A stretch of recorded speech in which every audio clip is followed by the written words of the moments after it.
అటు ఇటు కొంత అబద్ధాలు చెప్పి ఈ మధ్యన కొంతమంది కాంట్రాక్టర్‌లను పట్టుకొచ్చినట్టు కూడా తెలుస్తూనే ఉంది. ఆ పనులు పోయినప్పుడు ఫౌండేషన్ స్టోన్ ఏపీయడానికి పోయినప్పుడు ఉదాహరణకి ముక్తాపూర్ తాండాకు పోయినప్పుడు ఆయన మాట్లాడుతూ గతంలో పరిపాలించినోళ్ళు ఏం చేయలేదు. చూడు నేను అన్నీ చేసుకొచ్చినాను. కరెక్ట్ చెప్పినావు. గతంలో పరిపాలించినోడు ఎవ్వడు ఏం చేయలేదు. కేవలం భూపాల్ రెడ్డి మంజూరు చేసిన పనులు నేను చేసినా అని చెప్పుకునే కొరకనే నువ్వు ఆడ డ్రామాలాడినావు. నేను నీకు అడుగుతున్నాను, ముక్తాపూర్ తాండాకు పోయినప్పుడు నువ్వు మాట్లాడినావు. ఈ రోడ్డు నేను శాంక్షన్ చేపించినా అన్నావు. ఇంకా కొన్ని రోడ్ల పేర్లు చెప్పినావు. ఒకవేళ నువ్వు శాంక్షన్ చేపించిందుంటే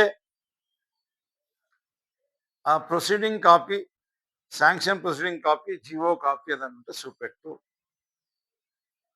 లేదా అబద్ధాలు ఆడినా అని చెప్పేసి బహిరంగంగా గిరిజనులకు క్షమాపణ చెప్పి నేను తప్పకుండా ఇప్పటి నుంచి మీకు నీళ్లు తక్కబడనియా, మీకు రోడ్లు మంచిగా చేస్తా, ఇప్పటిదాకా నేను నిర్లక్ష్యం చేసిన, నేను అబద్ధాలు ఆడినా, నేను ఏది మంజూరు చేపించలేదు, మంజూరు ఉన్నాయి కొన్ని క్యాన్సిల్ చేసిన, ఇక ఉన్నాయన్నా తప్పకుండా చేస్తా చేపిస్తా అని చెప్పేసి హామీ ఇచ్చి అందరికి గిరిజనులకు హామీ ఇచ్చి క్షమాపణ చెప్పాలని చెప్పేసి నేను వారికి విజ్ఞప్తి చేస్తాను.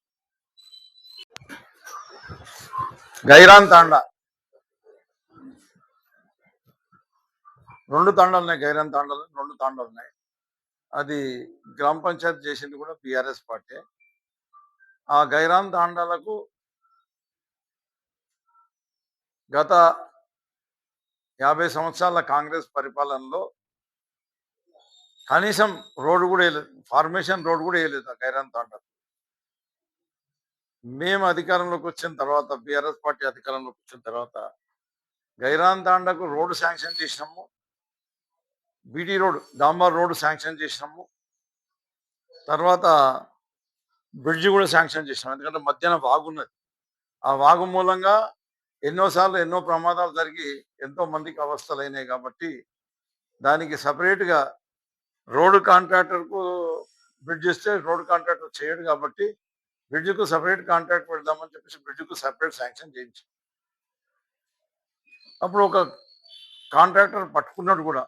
పట్టుకొని ఇప్పుడు ఎమ్మెల్యే గారు అబద్ధాలు చెప్తున్నట్టు ఆడ రోడ్డుకు క్లియరెన్స్ లేదు, రైతులు అడ్డం వస్తుందని చెప్పి ఏదైతే అబద్ధం చెప్తుండో అది కరెక్ట్ కాదు, అది పచ్చి అబద్ధము. ఇదివరకే తెట్టెలు గిట్టెలు అన్ని జరిపేసి అది పానాది ఉంది, పానాదిలోకి వెళ్ళి ఫార్మేషన్ రోడ్ వేసి గ్రావెల్ వేసి రోడ్ మంచిగా చేసినాం. అంటే ట్రాఫికబుల్ అయింది, ఇంకా డాంబర్ కాలేదు.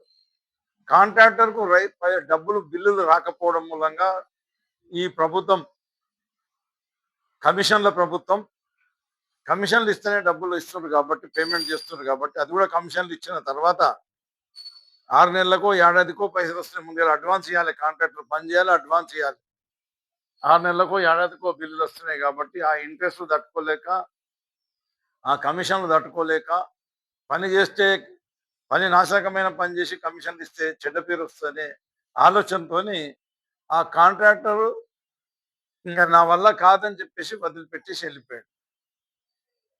దాని తర్వాత ఈ ఎమ్మెల్యే గారు వారి తమ్ముడు పోయి ఆడ డ్రామాలు ఆడారు. టీవీలో తీసుకుపోయి ఇది ఇట్లుంది అట్లుంది అది ఇది అని చెప్పి మాట్లాడారు. కానీ ఇప్పటి వరకు ఈ 2.5 సంవత్సరాలల్లో వాళ్ళు మళ్ళా దాన్ని రిపేర్ చేసింది లేదు, బ్రిడ్జి కట్టింది లేదు, రోడ్డు కట్టింది లేదు, ఏం చేసింది లేదు. మీదికెళ్ళి అబద్ధాలు ఆడుతుండ్రు, అక్కడ రోడ్డుకు క్లియరెన్స్ లేదని చెప్పేసి. కాంట్రాక్టర్ రాకపోతే నేనేం చేయాలంటే ఇంకా నువ్వేముడికి మరి ఎమ్మెల్యే ఉండి ఏముడికి? కాంట్రాక్టర్కు భరోసా ఇవ్వాలి, నేను పేమెంట్ ఇప్పిస్తాను చెప్పాలి. పవర్లు ఉన్న మీ మంత్రి దగ్గరకో ముఖ్యమంత్రి దగ్గరకు పోయి నా నారాయణఖేడ్ కాన్స్టిట్యున్సీ బ్యాక్వర్డ్ కాన్స్టిట్యున్సీ, మనము మంజూరు చేయకుండా మన ప్రభుత్వం చేయకుండా ఎందుకంటే బీఆర్ఎస్ ప్రభుత్వం హయాంలో శాంక్షన్ అయిన వర్కులు ఉన్నాయి, అవి కంప్లీట్ చేస్తే నాకు మంచి పేరు వస్తుంది, నేను అబద్ధాలు చెప్పుకోవడానికి కూడా అవకాశం ఉంటుంది, నేనే చేపించిన చెప్పుకోవడానికి కూడా అవకాశం ఉంటుంది కాబట్టి దానికి బిల్లులు ఇవ్వండి అని చెప్పేసి బిల్లులు ఇప్పించి కాంట్రాక్టర్ భరోసా ఇప్పించి చేపిస్తే అది ఎవడన్నా కాంట్రాక్టర్ వచ్చి చేస్తాడు. చేసిన కాంట్రాక్టర్కు డబ్బులు రాకపోయా, ఇంకో కాంట్రాక్టర్ వస్తే నీ కమిషన్ నీకు కావాలి, బిల్లు కమిషన్ బిల్లుకు కావాలి, పేమెంట్ కమిషన్కు దానికి కమిషన్ కావాలి పేమెంట్కు. మరి నాణ్యమైన పని చేయాలంటే 2 ఏళ్ల దాకా 3 ఏళ్ల దాకా బిల్లు రాకపోతే ఎవడొచ్చి చేస్తాడు? ఆ రకంగా నువ్వు ధైర్యం ఇచ్చి చేపిస్తే ఖచ్చితంగా ఆ పని అవుతుంది. కాబట్టి అదొకటే కాదు, బీఆర్ఎస్ హయాంలో వరి కొనుగోలు కేంద్రాలు పెట్టిండ్రు, జొన్నల కొనుగోలు కేంద్రాలు పెట్టిండ్రు, అవన్నీ ఒప్పుకున్నాడు.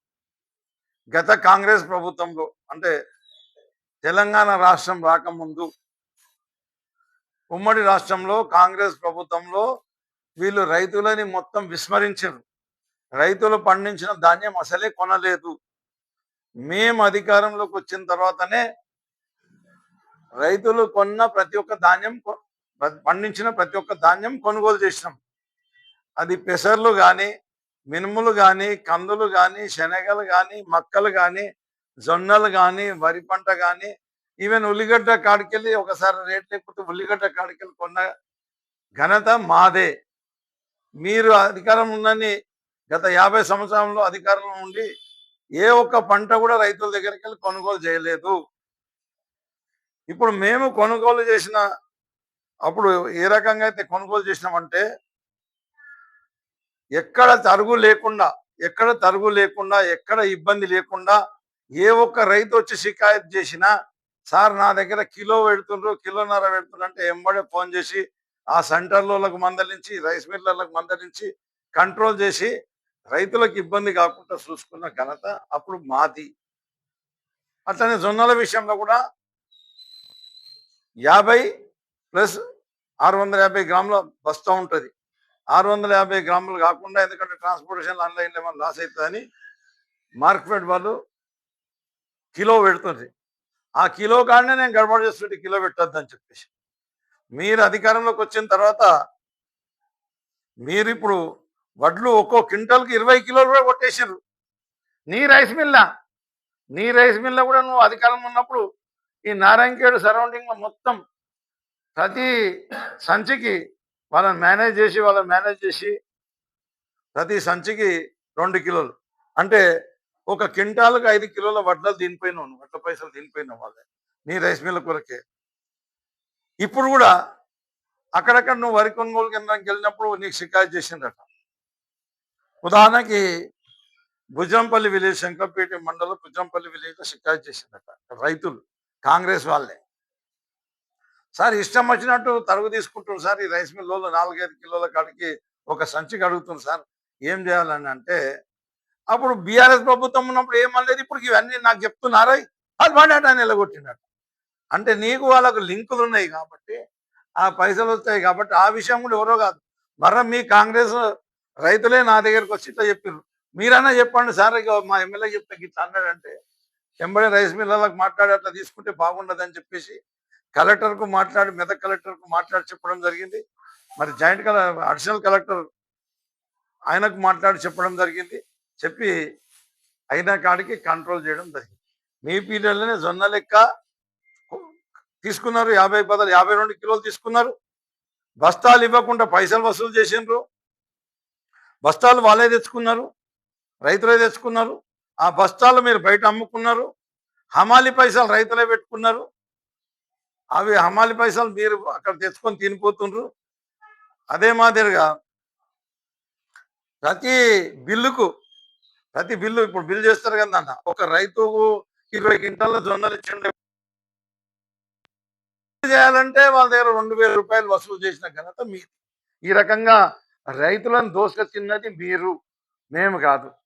రైతులకు ఆ రకంగా జొన్నలలో కానీ, వరిలో కానీ, శనగలలో కానీ, సోయాలలో కానీ అన్నిట్లో కూడా ప్రజలను దోసుకొని తిన్నది మీరు, వాళ్ళకి అన్యాయం చేసింది మీరు. మరి పంటలు కొనని మీరు, మరి కొనమని చెప్పేసి డిక్లేర్ కూడా చేశారు కదా మొన్న క్యాబినెట్ మీటింగ్లో. మేము వచ్చేసారి నుంచి మేము కొనము, కేంద్ర ప్రభుత్వం ఎంత తీసుకుంటుందో అంతే తీసుకుంటాం, మళ్ళీ మేము కొనమని చెప్పేసి రైతులను నట్టేయటం వస్తామని చెప్పిన పనికి మాలిన పార్టీ కాంగ్రెస్ పార్టీ. అందులో నువ్వు ఒక భాగస్వామి అని చెప్పేసి ఎమ్మెల్యే గారికి తెలియజేస్తాను. మా ముఖ్యమంత్రి గారు ప్రతి ఇంటికి ఉచితంగా శుద్ధి చేసిన నీళ్లు, ప్యూరిఫైడ్ వాటర్ ఇచ్చిండు ఉచితంగా. మీరు అధికారంలోకి రాగానే ఏం చేస్తున్నారు, ఇక్కడ నారాయణఖేడ్లో నెల నెల ప్రజల దగ్గర నీటి పన్ను కూడా వసూలు చేస్తున్నారు. ఇంకా మీరు నీళ్ళు ఇవ్వకున్నా సరే కానీ నీటి పన్ను వసూలు చేస్తున్నారు. ఇక్కడ నారాయణఖేడ్ ప్రజలకు నీళ్ళు వస్తలేవు. అప్పుడు మీరున్నప్పుడు అవే ధర్నాలు ఉంటుండే, ఇప్పుడు కూడా అవే ధర్నాలు స్టార్ట్ అయినాయి. మీరు అది కూడా ఫ్రీగా ఇస్తలేరు. నీళ్ళు అందియకున్నా వాళ్ళ దగ్గర పైసలు వసూలు చేసి వాళ్ళకి అన్యాయం చేస్తుంది. మేమేమో ప్రతి ఇంటికి నీళ్ళు ఇచ్చి ఎవరి దగ్గర ఒక రూపాయి కూడా తీసుకోలేదు. ఆ కలెక్షన్ కూడా ప్రజలకు నీళ్ళు ఇవ్వకుండా ఏవైతే డబ్బులు తీసుకుంటున్నారో అది కూడా మానేయాలి, నీటి వసూలు కూడా బంద్ చేయాలని చెప్పేసి నారాయణఖేడ్ పట్టణ ప్రజలకు అన్యాయం చేయొద్దని చెప్పేసి నేను విజ్ఞప్తి. మాట నిజమే అయితే పెద్దారెడ్డిపేట కాడ పెట్టడం తప్పని అంటే, పెద్దారెడ్డిపేటది నువ్వు బంద్ చేసే మిషన్ బాధ్యత అక్కడ పెద్దారెడ్డిపేట లిఫ్ట్ బంద్ చేసి కేవలం నువ్వు బోరంచ ఫేజ్ 1 ఎన్ఏపి గూడూరు షాపూర్తోనే నారాయణఖేడ్ కాన్సెన్సీ మొత్తం నీళ్ళు ఇచ్చినట్టును ఇప్పుడు ఇచ్చి చూపెట్టు. నువ్వు అయితే నిజంగానే మేము చేసింది తప్పని మేము ఒప్పుకుంటాం, లేకపోతే నేను తప్పు చేసిన అని చెప్పేసి బహిరంగంగా ప్రజలకు క్షమాపణ చెప్పాలని చెప్పేసి నేను సంజీవ్ రెడ్డి గారికి ఛాలెంజ్ విసురుతున్నాను. ఎప్పుడో ఎన్డీఎస్ఏ రిపోర్ట్ ఇచ్చింది 2016లో చేయలేదనేది అది అవాస్తవం, అది కరెక్ట్ కాదు, అది పచ్చి అబద్ధం. మేము అధికారంలో ఉన్న రోజులు ప్రాజెక్ట్ ఇంటాక్ట్ గా ఉంది, దానికి రిపేర్ చేయాల్సిన పరిస్థితి రాలేదు. ఒకవేళ నువ్వే చెప్పే మాట నిజమే అయితే, నువ్వు చెప్పే మాట కనుక నిజమే అయితే 2016లోనే రిపోర్ట్ వచ్చింది అని అంటున్నావు. ఒకవేళ అదే నిజమైతే ఈ 2 ఏళ్ల నుంచి మరి మీ ప్రభుత్వం ఏం చేసింది? గడ్డు వీకిందా? మరి నువ్వు నోట్లో ఏం పెట్టుకున్నావు, నువ్వెందుకు మాట్లాడలేదని చెప్పేసి ఆయనకు డైరెక్ట్ గా నేను అడుగుతున్నా. ఇప్పుడు 2023లో మీ ప్రభుత్వం అధికారంలోకి వస్తే ఈ 2026లో మేము రిపేర్లు చేస్తున్నాం అంటున్నాం. అది కూడా రింగ్ బ్యాండ్ వేస్తే సరిపోతుంది. ఖాళీ రింగ్ బండ్ వేస్తే నీళ్ళు అట్టనే ఉంటుండే, పని వెనకాల పని చేసుకొని కొరకని అవకాశం ఉంటుండే. రింగ్ బండ్ ఈ రోజేపు టెక్నాలజీ సముద్రం లోపలికి వెళ్ళి కూడా టన్నలు పెట్టి ఈ ఇక్కడికి వెళ్ళి అక్కడికి, అక్కడికి వెళ్ళి ఇక్కడికి పోయే కొరకని రైలు మార్గాలు, రోడ్డు మార్గాలు కూడా ఏర్పాటు చేసే టెక్నాలజీ వచ్చింది. సముద్రాలలోనే పిల్లర్లు వేసుకుంటా బ్రిడ్జ్లు కట్టే టెక్నాలజీ వచ్చింది. దీనికి ఏదైనా టెక్నాలజీ ఉపయోగించి లేకపోతే రింగ్ బండ్ వేసి ఆ నీళ్ళ నట్టన ఆపితే అయిపోతుండే కదా, ఆ రకంగా ఆపలేవు. మరొక మాట, పెద్దారెడ్డిపేటలో ఎందుకు పెట్టిండ్రు, ఆడికెళ్ళి ఎందుకు లిఫ్ట్ చేస్తుందంటే ఆడ నీటి లభ్యత ఉన్నది. అక్కడ ఈ లెవెల్లో కూడా ఇప్పుడు ఏదైతే నీళ్ళు తగ్గిపోయినా ఈ లెవెల్లో కూడా ఆడ నీళ్ళు ఉంటాయి. అదే బోరంచల నువ్వే చెప్పినావు, ఆడ నీళ్ళు లోపలికి వెళ్ళిపోతాయి, లభ్యత లేదు. కాబట్టి నేనే మరో జేసీబీ పెట్టి లోతు తీపిస్తేనే నీళ్ళు అందుతున్నాయి అని నువ్వు చెప్పినావు. అంటే నీ నోట్లకి వెళ్ళే నువ్వు మాట్లాడేటి తప్పులని చెప్పేసి నీ నోట్లకి వెళ్ళి రుజువైతుంది. కాబట్టి అక్కడ నీటి లభ్యత ఉంది కాబట్టి అక్కడ పెట్టాం. అక్కడికి వెళ్ళి నారాయణఖేడ్కే కాదు, నీ అసమర్థత వల్ల నారాయణఖేడ్కి నీళ్ళు వస్తలేవు. జోగుపేటకు పోతున్నాయి, మెదక్ పోతున్నాయి, ఆందోళనకు పోతున్నాయి, మెదక్ పోతున్నాయి, జూకల్ పోతున్నాయి, నిజాం మన బాన్స్వాడకు పోతున్నాయి, అన్ని జాగాలకి నీళ్లు పోతున్నాయి. ఇక్కడ నువ్వు అసమర్థునివి కాబట్టి ఇక్కడ కేవలం నారాయణఖేడ్లోనే ఇప్పటికీ నీళ్ళు వస్తలేవు. మళ్ళొకసారి నేను చెప్తున్నా, ఈ సింగూరులో నీళ్ళు ఇడసబెట్టేసి ప్రజలకు ఇబ్బంది పెట్టింది, అరఘోష పెట్టింది మీరే. అంతకుముందు నీళ్లు తాగడానికి నీళ్లు లేకుండా కరువు పుట్టించింది మీరే. ఈరోజు తాగడానికి నీళ్ళు లేకుండా మళ్ళా కరువు పుట్టించింది మీరే. దేవుని దయతోనే ఏమన్నా సింగూరులకు నీళ్ళు వస్తే మా నారాయణఖేడ్ తాగునీటి ఘోష పోతుంది, కానీ లేకపోతే నీళ్ళన్నీ కిందికి పెట్టేసి వాళ్ళకు తాగునీటి ఘోష సృష్టించి మీరే అని చెప్పేసి తెలియజేస్తున్నా. ఇక నేనేదో పడగొట్టినా నాకు బాగా అవగాహన ఉంది, నేను తీసుమారకానా అని చెప్పుకుంటే కలవదు కదా. మీరు అధికారంలో ఉన్నప్పుడు నారాయణఖేడ్ ఏరియా హాస్పిటల్ ఏముంటుండే, మొత్తం మోరి నీళ్లు దాని నిండా ఉంటుండే, బయటకు వెళ్ళి వచ్చి మూత్రాలు చేస్తుండ్రి. దాని తర్వాత అందులో కనిపిస్తుండే, ఎప్పుడైనా పోతే కనిపిస్తుండే ఏంటి అంటే పందులు, కుక్కలు తప్పించి అలా రోగులు ఎవరైతే వ్యాధిగ్రస్తులు కూడా ఎవరు అందులోకి రాకపోతుంది. ఆ రకమైన పరిస్థితి మీరు అధికారంలో ఉన్నది. ఇప్పుడు కూడా మళ్ళీ మెల్లమెల్లంగా అదే పరిస్థితికి వస్తుంది. అందులో డాక్టర్లు లేరు, అందులో స్టాఫ్ లేరు, ఆ రకమైన పరిస్థితికే మీరు వస్తుంది కాబట్టి మీరేమో మేము ఇది చేసినాం అది చేసినామని చెప్పేసి అబద్ధాలు చెప్పుడు మానేసి ఇప్పటికైనా మరి దవాఖానాను మంచిగా చేయాలి, డాక్టర్లను తీసుకొచ్చి పెట్టియాలి. పేదోళ్ళే పోతారు గవర్నమెంట్ హాస్పిటల్ కాబట్టి అక్కడ ఏవైతే నార్మల్ డెలివరీస్ ఉన్నాయో ఇప్పుడు నార్మల్ డెలివరీస్ మొత్తం తగ్గిపోయి పేద ప్రజలందరూ కూడా ప్రైవేట్ హాస్పిటల్లకు పోయి ఉన్న సిజేరియన్ ఆపరేషన్ చేసుకొని డెలివరీలు చేసుకొని వాళ్ళ ఆరోగ్యాలు చెరగొట్టుకునే పరిస్థితి, వాళ్ళ డబ్బులు నాశనం చేసుకునే పరిస్థితి మళ్ళా పునరావృతం చేసిన ఘనత నీకే దక్కిందని చెప్పేసి నేను ఆ సంజయ్ రెడ్డి గారికి తెలియజేస్తున్నాను. ఈ రకంగా మీరు ఈ వాటర్ ట్రాన్స్పోర్టేషన్ అని, అదే మాదిరిగా బోర్లు మోటార్లు అని చెప్పేసి, పైప్ లైన్లు అని చెప్పేసి ప్రజాధనం మొత్తం కాజేసిన ఘనత మీది. మీకు ఇప్పుడు దమ్ముంటే మిషన్ భగీరథ వేస్ట్ అనుకుంటే అది ఏదైతే పెద్దారెడ్డిపేట లిఫ్ట్ ఇరిగేషన్ ఏదైతే ఉందో లిఫ్ట్తోని నారాయణఖేడ్కు నీళ్లు సప్లై చేస్తున్నామో ఆ ప్రాజెక్టు వేస్ట్ అని అంటే నీకు దమ్ముంటే ఆ నీళ్లు బంద్ చేసి, నేను అంతకుముందు అన్ని గ్రామాలకు నీళ్ళు ఇచ్చినన్నావు కదా, పాత సిస్టమ్ ప్రకారం బొరంచ ఫేజ్ 2 అయితే స్టార్టే కాలేకుండే, అది మేమే ఖర్చులన్నీ మేము పెట్టి మేమే స్టార్ట్ చేయించాం. బోరంచ ఫేజ్ 1 తోని, ఎన్ఏపితోని, గూడూరుతోని, షాపూర్తోని మొత్తం నారాయణఖేడ్ నిండా నీళ్ళు అందించిన అన్నావు కదా. ఇప్పుడు చూపెట్ట అవన్నీ బంద్ చేసి బోరంచ ఫేజ్ 2 బంద్ చేయి, మన పెద్దారెడ్డిపేట బంద్ చేసి నువ్వు నీళ్ళు ఇస్తే నువ్వు మాట్లాడింది కరెక్ట్. లేకపోతే నువ్వు పచ్చి అబద్ధాలు మాట్లాడుతున్న లెక్క. సిగ్గుతో తలదించుకోవాలి. ధైర్యం ఉంటే బంద్ చేసి మాట్లాడను. ఛాలెంజ్ చేస్తున్నా నేను, బంద్ చేయను. ఇకపోతే పోచమ్మ లిఫ్ట్ ఇరిగేషన్ ప్రాజెక్ట్ గురించి మాట్లాడినాను. పోచమ్మ లిఫ్ట్ ఇరిగేషన్ ప్రాజెక్టు మీ ప్రభుత్వ హయాంలోనే నాసిరకమైన పైపులు వేసి ఇదే ముగ్గురు, కిష్టరెడ్డి జాగ్రత్త సంజయ్ రెడ్డి వచ్చిండు, కిష్టరెడ్డి గారి జాగ్రత్త సంజయ్ రెడ్డి వచ్చిండు. అప్పుడు మీరు ముగ్గురు కలిసి వాటాలు పంచుకొని నాసిరకమైన పైపులు వేసి ఒక్క చుక్క నీళ్ళు ఇవ్వకుండా కోట్ల రూపాయలు ఆ రోజు కాజేసింది మీరు. మేము ఎంత ప్రయత్నం చేసినా ఆ నీళ్ళ పారిచ్చే కొరకని ఎంత ప్రయత్నం చేసినా సిస్టమ్ వరకు చేసే పరిస్థితి లేదు. మోటార్లు రిపేర్ చేసినాం, పైప్ లైన్ ఈడ రిపేర్ చేస్తే ఆడ రిపేర్ చేస్తే కావాలి. మొత్తం ఎంత ప్రయత్నం చేసినా నీళ్ళు సిస్టంల దగ్గరకు పోలేవు, కాలువలకి రాలేవు. ఇది మీరు ఒప్పుకున్నారు కూడా. Borancha Pochamma lift irrigation project నిధులన్నీ మీరే కాజేశారు. తర్వాత మేము ఎంత ప్రయత్నం చేసినా అది సాధ్యం కాలేదు, అది రిపేర్ కాలేదు. ఎందుకంటే టోటల్ పైప్ లైన్ చేయాల్సిన అవసరం ఉండే. టోటల్ పైప్ లైన్, కొత్త పైప్ లైన్ కొరకని కూడా మేము ప్రపోజల్ పెట్టి ప్రయత్నం చేయబట్టుంటే కానీ రైతులు కూడా బాగా ఇబ్బంది పెట్టబట్టినారు కాబట్టి అది చేయలేకపోయినాం. మరి ఇప్పుడు మీరేం చేసిండ్రు?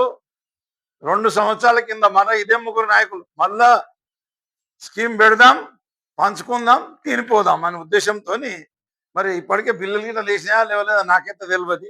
అక్కడైతే ఒక గంపెడు మట్టి వేయలేదు, ఎక్కడైతే పైప్ అయితే ఒక పైప్ అయితే వేయలేదు.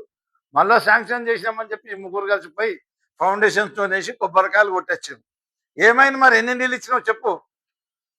ఆ బోరంచ నల్ల పోచమ్మ లిఫ్ట్ ఇరిగేషన్ ప్రాజెక్టులో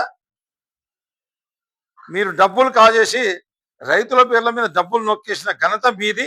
ఒక్క సుక్క నీళ్ళు కూడా ఇవ్వలేదని చెప్పేసి నేను తెలియజేస్తున్నా. రెడ్డిపేటకి వెళ్ళి నీళ్ళు వస్తలేవు, మేమే అప్పుడు నీళ్ళు ఇచ్చినామని అంటున్నావు కదా. మేము అధికారంలోకి వచ్చినప్పుడు, బీఆర్ఎస్ పార్టీ అధికారంలోకి వచ్చినప్పుడు ఏ ఊర్లో కూడా నీళ్లు రాలేవు. నేను ఎక్కడన్నా పెళ్లిళ్ళకి పోతే, తాండాలకి ఇట్లా పెళ్లిళ్ళకి పోతే అక్కడ వాళ్ళు ఇచ్చే షెల్మెళ్ళకి తీసుకొచ్చే మట్టి నీళ్ళు కూడా తాగిన. నేనే ఒక ఉదాహరణ, నేనే తాగిన మట్టి నీళ్ళు కూడా తాగిన. మీ హయాంలో అది జరిగింది. నేను మా ప్రభుత్వం అధికారంలోకి వచ్చిన తర్వాత కిష్టారెడ్డి గారు దివంగతులైన తర్వాత నారాయణఖేడ్ల నీటి ఎద్దడి ఎంత తీవ్రంగా ఉందంటే మేము అప్పుడు టేకప్ చేసాం. ఎంత తీవ్రంగా ఉందంటే ఉదాహరణకి ఒక నారాయణఖేడ్ టౌన్లోనే కనీసం 50 బోర్లు వేసాం మేము. నారాయణఖేడ్ టౌన్లో నీళ్ళు అందక 50 బోర్లు వేసినాం. అదే మాదిరిగా ప్రతి గ్రామంలో కూడా బోర్లు వేసినాం. అయినా కూడా నారాయణఖేడ్లో నీళ్లు పడతలేవు కాబట్టి ఈ మిషన్ భగీరథ వచ్చిన తర్వాతనే వాళ్ళకందరూ నీళ్ళు అందించడం జరిగింది. ఇంకో విషయం, నల్లవాగు నుంచి ఇక్కడ నారాయణఖేడ్లో నీళ్ళ కొరకని బాధపడుతుంటే, జనాలు నీళ్ళు లేవని చెప్పేసి బాధపడుతుంటే, బోర్లలో కూడా నీళ్ళు లేవని బాధపడుతుంటే, నల్లవాగు నుంచి లిఫ్ట్ ఇరిగేషన్ పెట్టి నారాయణఖేడ్ ప్రజలకు అప్పుడు అక్కడ వ్యవసాయానికి అవసరం లేకుండా కాబట్టి, పంటలు వేయలేకుండా కాబట్టి, ఆ నీళ్ళని ప్రజల దారిని తీర్చే కొరకని నారాయణఖేడ్కి ఇస్తే, కల్లేరులో ఉన్న జనాభాలందరినీ, రైతులందరినీ కూడా రెచ్చగొట్టి ఇక ఈ నీళ్లు నారాయణఖేడ్కి పోతే మీకు రావని చెప్పిన దుర్మార్గమైన ఆలోచనలు మీకున్నాయి తప్పించి, మేము ఎప్పుడైనా సరే ప్రజల మేలు కొరకే ఏ పైన చేసినాం, ఇదంతా చేసినాం. నారాయణఖేడ్ ఎమ్మెల్యే గారు నిన్న మరో 3-4 ఐటమ్ల మీద ప్రెస్ మీట్ పెట్టి మాట్లాడడం జరిగింది. అందులో ఒకటైనా మిషన్ భగీరథ గురించి మాట్లాడారు. వాళ్ళు మిషన్ భగీరథ అంటే కమిషన్ భగీరథ అని చెప్పేసి అట్లా మాట్లాడడం జరిగింది. పచ్చ కామెర్లకి దేశం అంతా పచ్చగా కనిపిస్తారట. వాళ్ళు కమిషన్లకు అలవాటు పడ్డారు కాబట్టి మిగతా వాళ్ళందరూ కూడా అదే కమిషన్లకు అలవాటు పడ్డారు అని చెప్పేసి వాళ్ళు ఆలోచిస్తున్నట్టున్నారు. కానీ మా బీఆర్ఎస్ ప్రభుత్వం ప్రజల మేలు కొరకే పనిచేసింది, కానీ కమిషన్ల కొరకని ఎక్కడ పనిచేయలేదని చెప్పేసి వారికి ఈ సభాముఖంగా తెలియజేస్తున్నాను. ఇంకా ఆయనకు మిషన్ భగీరథ అంటే ఏందో కూడా అర్థం కానట్టున్నది పాపం. ఆయన మిషన్ భగీరథ అంటే ఉట్టి పైప్ లైన్లు అనుకుంటున్నట్టున్నాడు.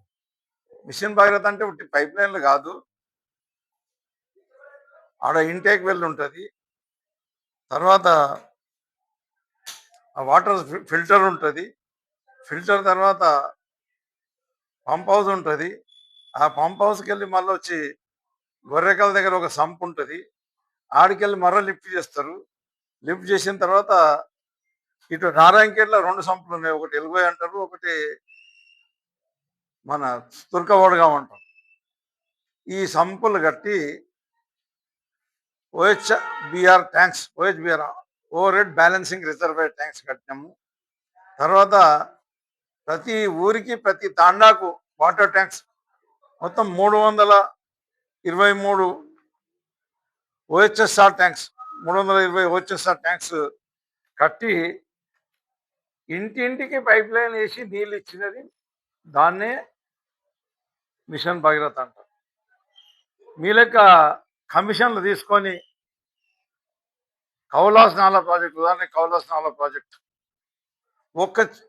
ఎవ్వరికి ఒక గ్లాసెడ్ నీళ్ళు కూడా ఇవ్వలేని ప్రాజెక్టు, కోట్ల రూపాయలు ఖర్చు పెట్టి ఒక గ్లాసెడ్ నీళ్ళు ఇవ్వలేని ప్రాజెక్టు ఉన్నది. మళ్ళా దాని మీద ఇప్పుడు ఆశ పెట్టుకున్నావు, మళ్ళీ అక్కడ అదే ప్రాజెక్ట్ కౌలాస్ నాలా ప్రాజెక్టుకి వెళ్ళి నీళ్ళు తీసుకొని వస్తా అని చెప్పేసి ఇన్ని కోట్లు మంజూరు చేస్తా, అన్ని కోట్లు మంజూరు చేస్తా అని కాజేసే కొరకని ప్రయత్నం చేస్తుండ్రు. మీకు ఒకటే అలవాటు ఉన్నది, అప్పటి నుంచి కూడా ఒకటే అలవాటు ఉన్నది మీకు. ఎప్పటికీ నీటి ఎద్దడి నారాయణఖేడ్లో ఉంచి దాన్నే అడ్డు పెట్టుకొని గవర్నమెంట్ నిధులన్నీ కాజేయడం, కమిషన్లు కాజేయడమే మీకు అలవాటు. అంతెందుకు, మీ కుటుంబంలోనే ఒకరు కాంట్రాక్టర్ అని అవతారం ఎత్తేసి గతంలో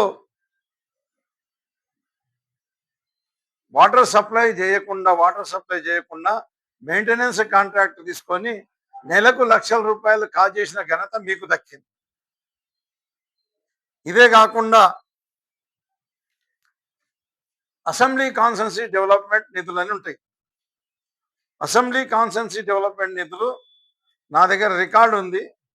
మీ నాయన ఎమ్మెల్యే ఉన్నంత కాలం ఎక్కడ బోర్లు కొట్టకుండా, ఎక్కడ పైప్ లైన్ లేకుండా బోర్వెల్ అండ్ ఆగ్మెంటేషన్ అని చెప్పేసి రాసి 2004 నుంచి 2014 వరకు సుమారుగా 4-5 కోట్ల రూపాయలు కాజేసిన ఘనత మీకే దక్కింది. అదే కాకుండా మీరు నీళ్లు ఇవ్వకుండా ఎండాకాలం నీళ్లు షార్టేజ్ అని చెప్పేసి ప్రభుత్వాన్ని మభ్యపెట్టి వాటర్ ట్రాన్స్పోర్టేషన్ పెడుతున్నామని చెప్పేసి ప్రతి సంవత్సరం 4-5 కోట్ల రూపాయలు కాజేసిన ఘనత మీకే ఉన్నదని చెప్పి తెలియజేస్తున్నాం. మీరు వేసిన ఎన్ఏపి స్కీమ్, మేము పైపులు మార్చినామని అంటున్నారు కదా, పైపులు ఎక్కడ మీ పాత స్కీమ్కి సంబంధించిన పైపులు బోరంచా ఫేజ్ 1లో కానీ బోరంచా ఫేజ్ 2లో కానీ ఎక్కడ మార్చలేదు. కేవలం ఏవైతే సిమెంట్ పైప్స్ ఉన్నాయో అవి లీకేజెస్ ఉండి ఎక్కడ నీళ్ళైతే వస్తలేవని అన్నారు. అవి మాత్రమే పైపులు మార్చి ఆ సిస్టమ్ని కూడా కరెక్ట్గా చేసి ప్రతి ఇంటికి 5 సంవత్సరాలు నీళ్ళు అందించినాం. నువ్వే ఒక మాట చెప్పినావు. ఏమని చెప్పినావు? మీరున్నప్పుడు బోర్లు కొట్టలేదు. బోర్లు కొట్టకుండా నీళ్ళు ఎట్లా అందినాయి మరి? అసలే మా 5-6 సంవత్సరాల్లో మీకేమో బోర్లు కొట్టకుండా కొట్టినట్టు రికార్డ్ చేసుకోవడం, మోటార్లు పెట్టకుండా పెట్టినట్టు రికార్డ్ చేసుకోవడం, లేపుకొని తినడం మీకు అలవాటు ఉండే. మేము గత 6 ఏళ్ళ సంవత్సరంలో మా పరిపాలనలో ఏ ఊరికి కూడా ఒక బోర్ కొట్టకుండా ప్రతి ఊర్లో ప్రతి ఇంటికి నీళ్ళు అందించడం, అది మిషన్ భాగీరథ ద్వారానే అందించడం అని తెలియజేస్తున్నాను.